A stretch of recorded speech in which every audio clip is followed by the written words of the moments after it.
It's looking cooler once again tonight. We're going to be tracking temperatures eventually back into the lower 20s. But as we head off towards 8 p.m., looking at 33 degrees, going to see some partly cloudy skies. A lot of that cloud cover eventually pushing back out to the east. As we head off into Tuesday by 10 p.m., though, back into the upper 20s, looking at 29 degrees, eventually cooling back down to the lower 20s. Columbia going to be bottoming out at 22 degrees.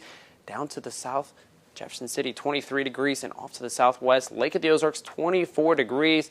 Temperatures, however, are looking to warm up just a tad bit, but as you're heading out the door tomorrow, it's not going to be a bad idea to have a little bit of extra layering, maybe even a windbreaker on hand and a heavy jacket, just because we're going to be tracking a cooler start to the day. Temperatures will be warming up, but not really going to be too warm. Bring those sunglasses, too, because we're going to be tracking plenty more sunshine with a high-pressure system kind of guarding us and pushing that cloud cover even further to the east.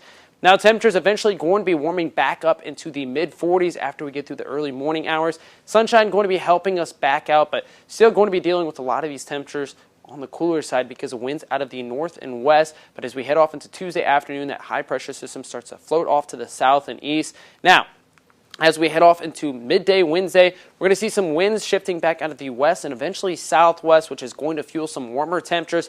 Still looking dry, but going to start to see a surplus of clouds in the area. That's before a cold front moves in Thursday morning, going to spark some showers across much of central Missouri, becoming a little bit more widespread Thursday afternoon and early evening hours.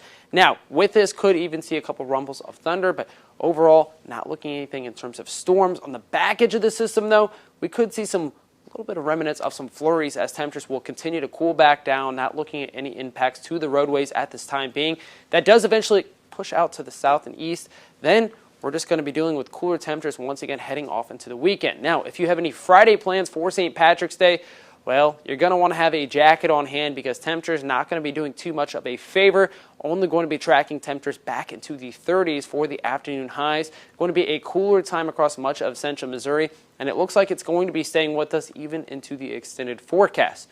Taking a look at the temperature outlook, 6 to 10 days away, pretty much the entire United States going to be dealing with these cooler temperatures as we're seeing a surplus of winds out of the northwest. So a lot of that air originating back over Canada, pooling back into mid-Missouri. You're going to definitely start to feel that as we head off into the second half of the week, kind of just climbing over that roller coaster hill, and then temperatures cooling back down once again.